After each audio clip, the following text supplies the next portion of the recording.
wal jamaah. Ya. Nah, kemudian yakni nama sebuah aliran pemikiran yang mengklaim dirinya sebagai pengikut sunnah Rasulullah dan sahabat-sahabatnya. Ya.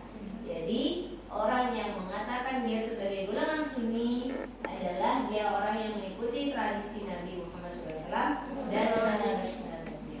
Oke. Kemudian paham ahli sunnah wal jamaah diyakini telah terformat sejak masa awalnya Islam. Dengan ajaran apa? Ahli sunnah wal jamaah. Pada masa Nabi Muhammad SAW sudah menjelaskan bahwa golongan yang selamat besok di akhir zaman adalah golongan ahli sunnah wal jamaah. Karena besok itu pada hari zaman sekarang ya Mas. Pada masa akhir zaman akan banyak beberapa golongan.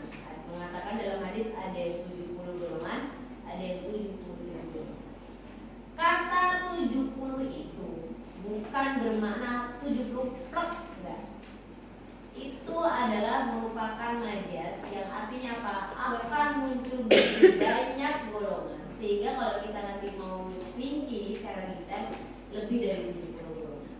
Ya, seperti sekarang banyak golongan. Ya. Nah, termasuk sekarang ada Sunni, ada Mu'tazilah, Khawarij, itu bagian dari ke-70 golongan. Nah, ketika Rasulullah menjelaskan bahwa yang paling selamat adalah ahli sunnah wal jamaah, maka nanti jangan kaget bahwa semua golongan akan menyatakan dirinya adalah ahli sunnah wal jamaah.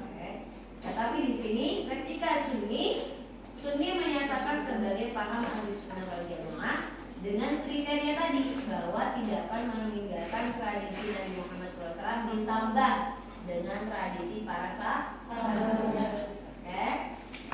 Dengan ajarannya merupakan pengembangan dari dasar pemikiran yang telah dirumuskan sejak periode sahabat dan tabi'in, yaitu pemikiran keagamaan yang menjadikan hadis sebagai tujuan utamanya setelah Al-Quran.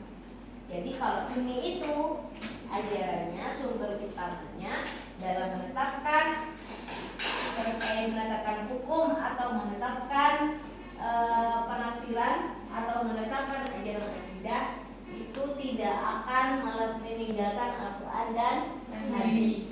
Berarti sumber utamanya adalah bil maksud. Bil maksud ya, itu apa? Al-Quran dan hadis.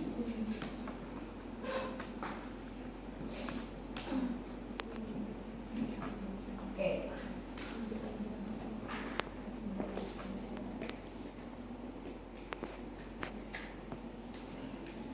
Sejarahnya langsung kepada ini ya, pokoknya awalnya merupakan ya mazhab Sunni itu awalnya merupakan nama bagi aliran apa? Asy'ariyah yang dipimpin oleh Syekh Abdul Hasan Al-Ash'ari dan aliran Maturidiyah yang dipimpin oleh Syekh Abu Mansur Al-Maturidi. Nah, nanti kalian sudah harus buka apa itu paham Asy'ari, apa itu paham Maturidiyah ya. Yang timbul karena apa? Reaksi terhadap paham Mu'tazilah. Jadi yang muncul pertama paham Mu'tazilah dulu. Mu'tazilah dulu itu adalah muridnya Imam Asy'ari. Kemudian dia tidak setuju dengan beberapa pemahamannya. Kemudian dia keluar, ya. Dia keluar membentuk namanya paham Mu'tazilah. Nah, karena waktu itu adalah Mu'tazilah begitu besar, ya. Akhirnya muncul namanya paham Sunni. Tujuannya apa?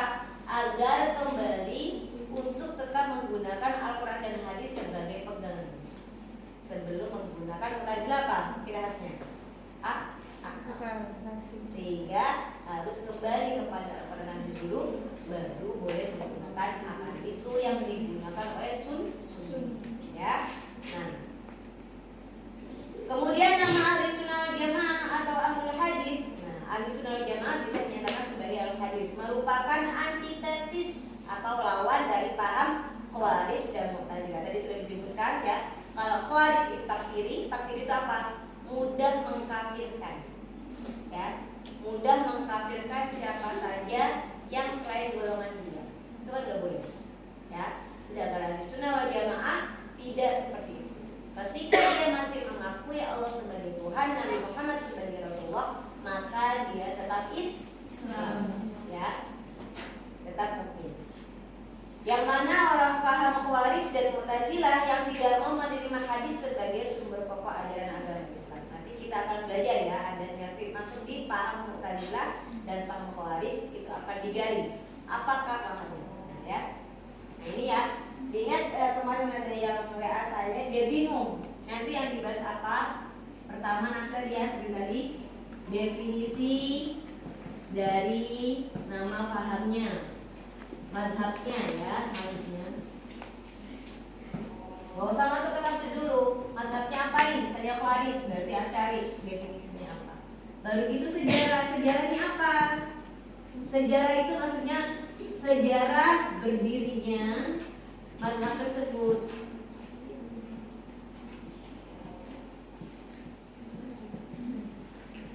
Ya, sejarah berdirinya mazhab, bukan sejarah mazhab tafsir ya. Yang artinya gini, kemarin tuh ada yang tanya mazhab tafsir apa kemarin tanya? Tazilah kah? Syafi'i. Bukan ada lagi orang Syafi'i atau apa? Yang mana Bu? Kitabnya ada dua. Yang satu punya Zamakhsyari, yang satu yang pertama adalah Sapardi Ja'far Syafi'i. Saya bilang bukan tafsirnya. Sekarang kita tuh fokus ke mazhab tafsir. Maka sejarahnya sejarah mazhabnya dulu. Ya. Jadi kalau ngomongin mazhab Syafi'i, nah mazhab Syafi'i itu sejarahnya kapan? Bukan ngomongin tafsir Syafi'i. Kalau ngomongin tafsir itu nanti masuk mata kuliah apa? Tafsir klasik. Nah kalau tafsir klasik maka akan ada bedah. Tafsirnya namanya kitabnya apa? Nama pengarangnya siapa? Itu baru kerja kalian. Yang seperti itu. Fokus ke tafsir dan pengarangnya. Kalau ini fokus ke mazhabnya dulu. Mazhabnya apa sih ya? Nah terus ada yang tanya kemarin, nah kalau misalnya Tarbawi apa? Kemarin Tarbawi apa? Kan yang beda kan Tarbawi sama ini. Ya. Kemarin apa? Tarbawi itu berarti coraknya apa? Pendidikan. Kalau ini coraknya apa? Sains. Ya kan? Maka kalau udah kayak gini, gak usah Anda pikirkan tentang doktrin. Emang pendidikan ada doktrin? Ya kan? Makanya Anda carikan apa sih yang di dalam pendidikan? Berarti kira-kira karakteristiknya apa? Apa indikator? Indikatornya apa? Tahu indikator? Indikator adalah kira-kira faktor-faktornya apa aja sih dinyatakan sebagai tafsir Tarbawi. Faktor-faktor kata-kata pendidikan terbiak itu apa sih? Kita di sini ilmu nih. Di sini ilmu namanya tarbiyah. Indikatornya apa ini? Terus di sini ilmu namanya pengetahuan atau sains. Indikatornya apa aja sih ketika dinyatakan sebagai keilmuan sains, keilmuan tarbiyah itu apa? Gitu ya. Jadi bukan doktrin lagi Tarbawi, bukan doktrin atau mazhab. Kemarin kan saya sudah jelaskan ya. Kalau mazhab itu apa aja, terus yang lainnya itu namanya corak. Nah ini masuk ke coraknya, Tarbawi sampai ini. Ini yang ada yang kontemporer. Maka nanti kita bahas ya. Itu ya bedanya. Masuk kepada sekarang sejarahnya. Tadi mazhab Sunni ya. Masuk lagi. Setelah adanya mazhab Sunni, ya, waktu mazhab Sunni masih berdiri, maka kekuasaan pemerintahan khalifah pada saat itu masih didominasi oleh orang kaum Mu'tazilah. Sama ada lagi yang namanya kaum Syiah. Ya, itu Sunni masih berkuat. Akhirnya pada masa Bani Saljuk baru kaum Sunni itu kuat karena masuk ke pemerintahannya, masuk ke kerajaannya, di mana kerajaan tersebut didominasi ulama-ulama Sunni, sehingga keputusan-keputusannya semuanya mengikuti apa yang ditetapkan oleh ulama-ulama Sunni. Sehingga di situ nanti masyarakatnya lebih besar bermazhab Sunni. Nah, ketika mazhab Sunni sudah besar, muncul beberapa ulama-ulama Sunni yang hebat-hebat seperti siapa? Imam Al-Ghazali, Imam Fakhrur Razi, Abu Ishaq As-Sirazi dan lain-lain. Ya. Nah, jadi Begitu besarnya mazhab Sunni pada tahun berapa? Pada tahun 450 atau sampai 1210 Hijriah di masa kejayaan ya. Sampai sekarang masih. Lanjut kepada tafsir Sunni muncul bersamaan dengan munculnya mazhab Sunni. Ya. Jadi tadi ngomongin mazhab Sunninya nih. Mazhab Sunninya berarti ada yang namanya kalau mazhab Sunni berarti dari dua mazhab yaitu Asy'ari dan Maturidiyah. Ya. Kalau sudah begini, ketika ngomongin ini kan mazhabnya nih. Kalau ngomongin kapan tafsir Sunninya, yaitu bersamaan dengan munculnya kolom-kolom ini ya. Karena untuk bisa menjadikan sebuah golongan kelompok maka dia butuh dari Al-Quran. Kemudian azan Sunni dalam menyikapi wahyu. Wahyu berarti ngomongin apa? Ayat Al-Quran. Dalam hal ini ayat Al-Quran maka menafsirkannya mengutamakan apa? Sumber bil maksur. Bil maksur itu apa? Al-Quran dan ya.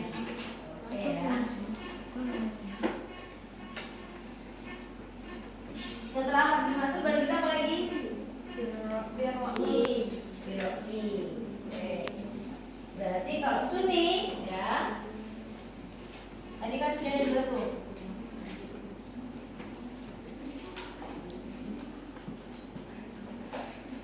Mazhab Sunni yaitu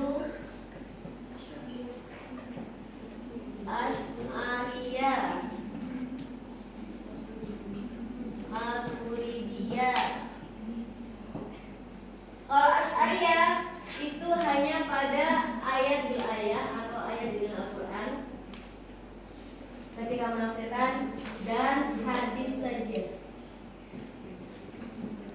Ya. Maka dalam menafsirkan Al-Quran dinyatakan sebagai secara apa? Tekstualis.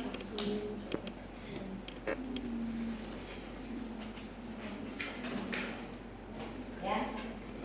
Tapi kalau Maturidiyah Al-Quran dan hadis ditambah sama ra'yu.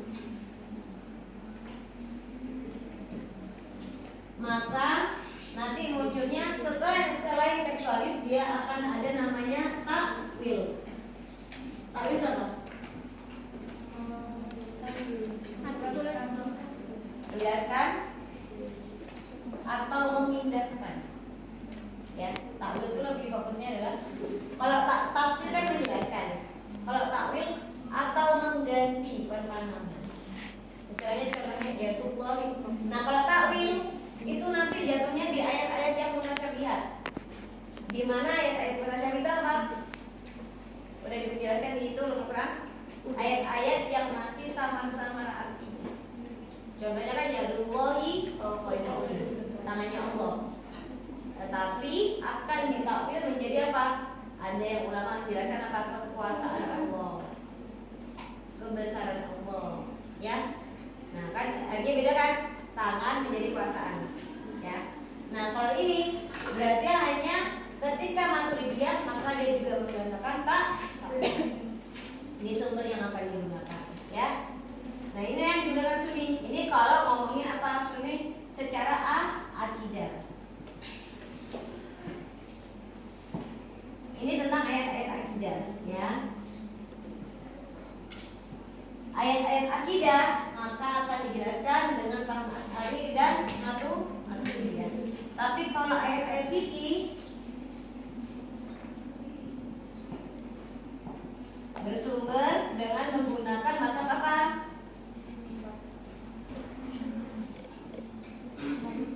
Maliki, Hanafi, Syafi'i dan Oke.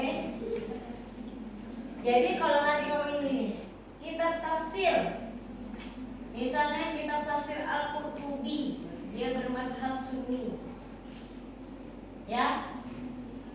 akidahnya, kalau ngomongin ayat akidah, maka yang akan dijelaskan dengan cara akidah Maturidiyah. Tapi kalau udah ngomongin ayat Malikiyah, ayat fikih, karena Al-Qurtubi bermadzhab Maliki, maka dia akan menjelaskan dengan mazhab Maliki. Masih kategori apa berarti? Sunni. Oke. Nanti ada lagi misalnya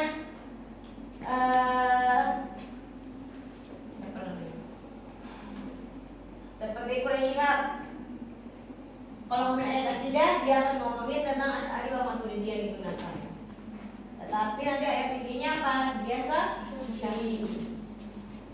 Pertanyaannya lagi, ada nggak sih kemungkinan atau boleh nggak sih kayak tadi ada yang ngomongin seorang mufassir dia menjelaskan menggunakan dia menggunakan Sunni juga sama Syiah juga. Kalau menjelaskan jawaban maka harus menggunakan mazhabnya.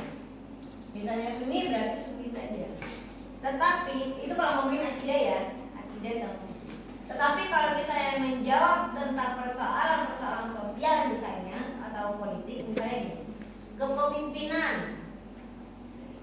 interaksi antar manusia, ya kan, bagaimana berakar dengan hewan tumbuh-tumbuhan, maka boleh ketika kita ada seorang mufassir dia bermadzhab Syiah, ternyata jawabannya atau cara menafsirkannya adalah positif, tidak melakukan kezaliman, maka boleh dimasukkan. Seperti misalnya kita bikin apa ya? Ya kayak kita misalnya bikin makalah atau bikin buku ilmiah, terus kita baca buku karya orang Kristen, ya misalnya sosialnya. Boleh kan kita misalnya juga merujuk kepada itu, boleh kan? Jadi seperti itu. Tapi beda kalau nanti ngomongin akidah sama fikih, maka harus sama dengan mazhabnya. Oke.